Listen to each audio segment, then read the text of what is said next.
Et nous nous rendons maintenant au Sénégal, où notre correspondante Sarah Sako est allée à la rencontre d'un des spécialistes de l'esclavage, l'historien Tidiane Diaye, auteur de plusieurs enquêtes historiques, dont le génocide voilé sur la traite arabo-musulmane. Il nous donne son point de vue sur le travail de mémoire effectué par la France ces dernières années.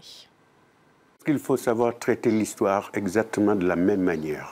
Commémorer l'abolition de l'esclavage pour la traite transatlantique, c'est une très bonne chose. Mais rappeler aussi que ce n'est pas un phénomène isolé dans l'histoire de l'humanité. D'où cet ouvrage qui vient d'être édité chez Gallimard, Le génocide voilé, pour rappeler que si la traite transatlantique a concerné environ de 9 à 11 millions d'individus, celle pratiquée par les arabo-musulmans concernait 17 millions.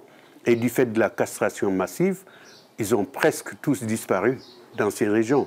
Alors que pour la traite transatlantique, aujourd'hui, 70 millions de descendants ou de métis d'Africains peuplent le Nouveau Monde, des États-Unis au Brésil, passant par les îles de la Caraïbe. Donc la volonté de détruire un peuple n'y existait pas. Mais c'est un crime contre l'humanité qu'il fallait dénoncer et la France a été jusqu'à faire voter cette loi. Il y a tout un débat autour des réparations.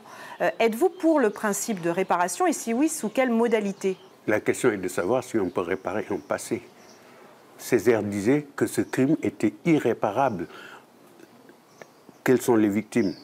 Ce sont des descendants de victimes qui sont identifiés aujourd'hui pour la traite transatlantique, qui vivent dans les départements d'outre-mer.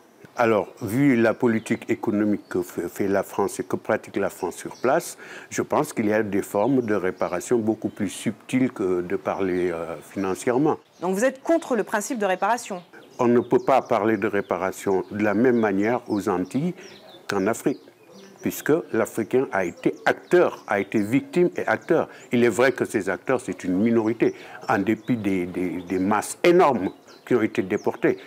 Beaucoup plus victimes qu'acteurs, mais il y a aussi cette responsabilité africaine qui empêche un peu de pouvoir parler de réparation. Faut-il qualifier la colonisation de crime contre l'humanité? On se souvient de la grosse polémique déclenchée en février dernier par Emmanuel Macron, nouveau président de la République, qui, au moment de sa campagne, avait qualifié la colonisation de crime contre l'humanité en Algérie, même s'il était revenu ensuite sur ses propos. Qu'en pensez-vous? Vouloir présenter la colonisation française comme une série de crimes contre l'humanité, ce n'est pas très honnête, puisque la démarche historique ne pourrait pas s'en trouver éclairée. Par exemple, si vous lisez bien mon ouvrage « Le génocide voilé », vous verrez que c'est bien la colonisation française, surtout de ce côté-ci, qui a mis un terme à la traite arabo-musulmane.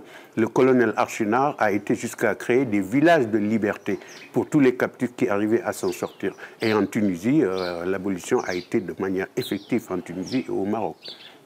Okay. Voilà pourquoi il est très complexe de vouloir traiter de la colonisation sous simplement ses aspects négatifs. Monsieur Tidiane Ndiaye, merci.